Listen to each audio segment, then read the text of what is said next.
Bom dia, bem-vindo a mais este Marketing Mania Talks. Naturalmente que a crise que atravessamos leva-nos a ter diversas preocupações, a refletir um bocado sobre o assunto. Eu nesta edição resolvi abordar o tema de o que é que se poderá passar a seguir à crise. Intitulei esta nota e depois, quando a crise passar, será que o mundo vai aprender com os erros do passado? Como apontamento inicial, esta nota é necessariamente uma nota incompleta. Falando do futuro, não se pode naturalmente ter a certeza da sua eventual veracidade. É simplesmente uma reflexão rápida, expressando uma percepção pessoal e atual do que poderá vir a acontecer no futuro depois do término da crise pandémica que vivemos. A vantagem será, provavelmente, se isto não acontecer, ninguém pode criticar porque nós não podemos adivinhar o futuro. Bem, já há várias décadas que, por motivos geoestratégicos e económicos, que vamos vivendo no que foi designado pelo VUCA World. VUCA é um acrónimo que nasceu nos anos 80 no US Army War College, a propósito da geoestratégia mundial, mas que tem vindo a ser aplicado na área dos negócios.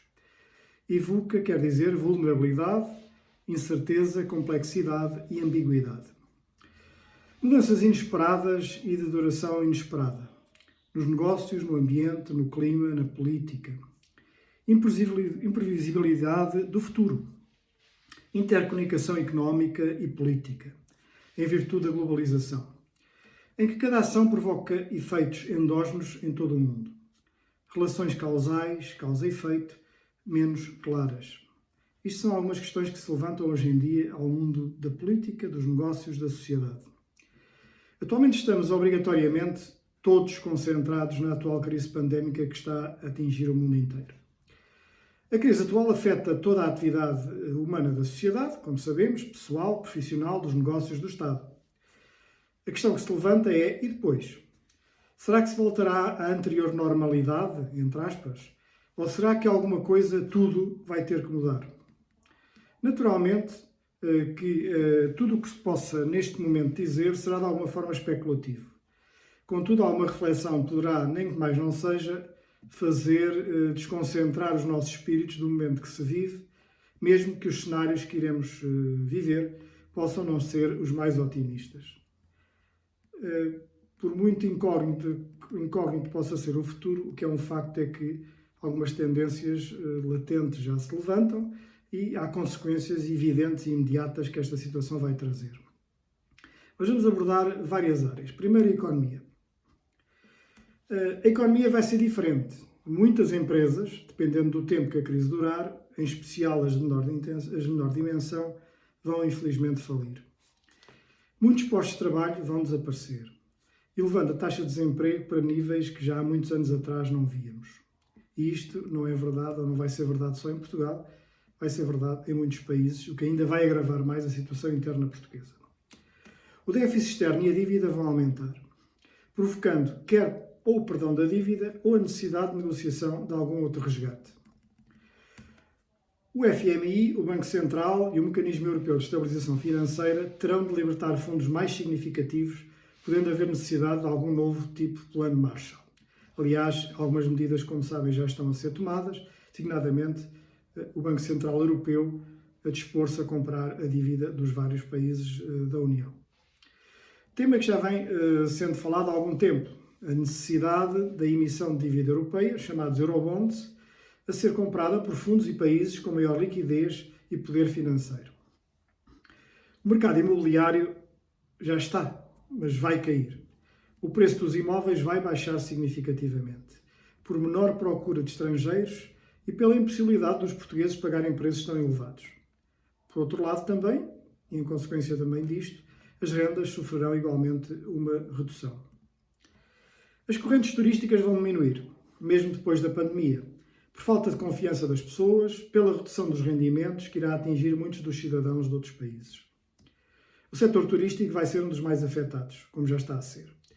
Após esta crise, o restabelecimento das correntes turísticas dificilmente irá atingir os números antes da crise. E este aspecto tem a ver certamente também com a própria duração que não se sabe qual é que a crise tenha. As taxas de juros dificilmente poderão baixar mais significativamente, face aos valores que já apresentam. Mas tudo dependerá dos bancos virem a praticar spreads e taxas mais ou menos baixas junto dos seus clientes. Não é crível, contudo, que as reduzam muito. Muitos setores industriais vão ser afetados. Irão sofrer no futuro redução das suas encomendas, enquanto a conjuntura internacional não se recompuser, o que poderá demorar 1 ano e meio, 2 anos, quem sabe. Na medida das possibilidades de cada um, poderá aumentar a taxa de poupança das famílias e uma maior preocupação com assegurar os rendimentos futuros, em caso de crise ou de reforma. Isto certamente para aqueles que tiverem emprego. A União Europeia vai sair mais frágil deste ambiente, face aos Estados Unidos, à China e à Rússia. Será necessário um novo esforço comum, caso os políticos dos principais partidos europeus o desejem. Na área das empresas, a transformação digital das organizações vai sofrer o maior impulso. Nos transportes, quer as multinacionais, as Ubers desta vida, quer o transporte individual, táxis e outros, serão seriamente afetados, podendo algumas delas ter que abandonar os negócios. O comércio eletrónico irá sofrer o maior impulso. Dar-se-á a flexibilização das estruturas organizativas das empresas e das organizações, isto é, isto será inevitável para aquelas que queiram sobreviver com uma maior rentabilidade. Vai haver, já está a haver, mas mesmo depois da crise, vai haver um papel mais relevante do teletrabalho, do crowdsourcing e da economia colaborativa. Aliás, estes fatores, penso que aqui neste caso a crise poderá ter sido um fator acelerador, mas que vai se manter depois de a crise acabar. A nível da sociedade, logo após o fim da crise, assistir-se-á certamente a uma explosão dos comportamentos em termos sociais, o que não é certo que não se venha a alterar posteriormente, perante algum receio de comportamento de proximidade e em sociedade. Dar-se-á um reforço da solidariedade e de convívio entre familiares e amigos. As pessoas questionar-se-ão ainda mais sobre as suas vidas e sobre o equilíbrio da gestão do tempo, profissional, pessoal, social, familiar. O questionamento do propósito global da sociedade, como vivemos, porque vivemos desta forma, como vamos enfrentar o futuro cada vez mais incerto. Uma maior preocupação com o futuro e com a reforma, provavelmente maior adesão a fundos de pensões. As instituições de solidariedade social vão ter um papel hercúleo. Vai haver muita gente com fome a precisar de apoio destas instituições. A nível da cultura, todos os grupos independentes neste âmbito, companhias teatrais e outras, dificilmente vão resistir, a não ser que tenham apoios do Estado ou apoios de, eventualmente, grandes empresas. Também os grandes festivais vão atravessar um período difícil, porventura pondo em causa alguns de maior dimensão. A nível do futebol, a área tão querida por muitos portugueses. Certamente irão acabar as maiores transferências milionárias e os estádios de futebol deixarão, pelo menos durante um período longo, de estar cheios. Os clubes vão ter de melhorar a sua gestão, nomeadamente financeira, adequando aos rendimentos de possível obtenção e não tão alavancados por instituições financeiras, como era o caso até esta altura. A nível do Estado e da política. Em termos geoestratégicos, a principal chave estará na manutenção, ou não, do poder de Trump, de Kim Jong-un, já que Putin ficará eternamente como presidente. Poder-se-á ter, em consequência, um mundo mais ou menos colaborativo. O referido capitalismo consciente vai conquistar progressivamente mais empresários. Eu diria tem que conquistar progressivamente mais empresários.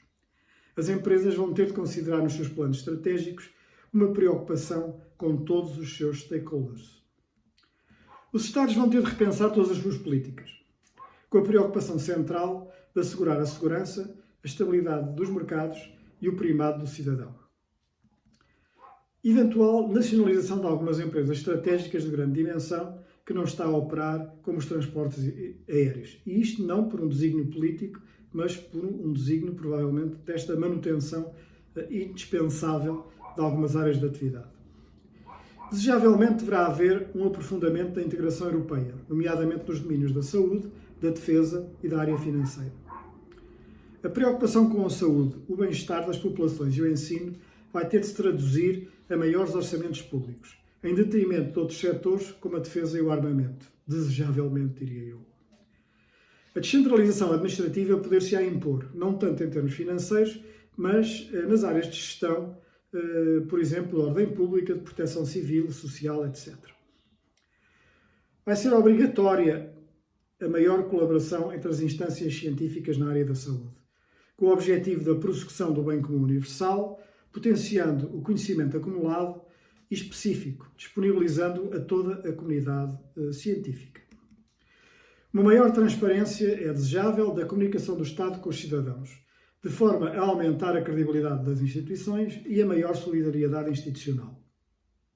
Finalmente, nesta área, espera-se, deseja-se, que os cidadãos sejam menos iludidos com as promessas populistas de alguns partidos, que aproveitem o seu desagrado e até desilusão com promessas ocas e irrealistas, através de um discurso básico e de gestão imediata. A nível do marketing e das marcas, e aqui de facto só 2 ou 3 notas. Os órgãos de comunicação social, físicos, jornais, revistas, etc., irão sofrer um novo impacto negativo e acelerado em detrimento dos digitais. Porventura, o modelo de negócio passará por uma maior receita através das publicações online, cada vez menos gratuitas. O processo irá acelerar a utilização dos meios online e do digital na comunicação. Provavelmente os consumidores irão ter uma atitude mais racionalizada no que respeita às suas decisões de compra. Mais algumas grandes empresas, aliás algumas já o fazem, poderão patrocinar grupos e iniciativas culturais como fator de sobrevivência dessas áreas. As marcas irão ter progressivamente uma maior atenção às pessoas, às causas, à sociedade e ao ambiente, apresentando-se no mercado com um propósito claro e relevante para os seus alvos. Finalmente, será natural o restabelecimento dos orçamentos de marketing, talvez até reforçados no futuro, numa perspectiva da sua maior rentabilização e eficácia. Muito obrigado. Talvez tenha mais algumas notas daqui a uns tempos, mas muito obrigado por estarem a ver-me e a ouvir-me. Bom dia.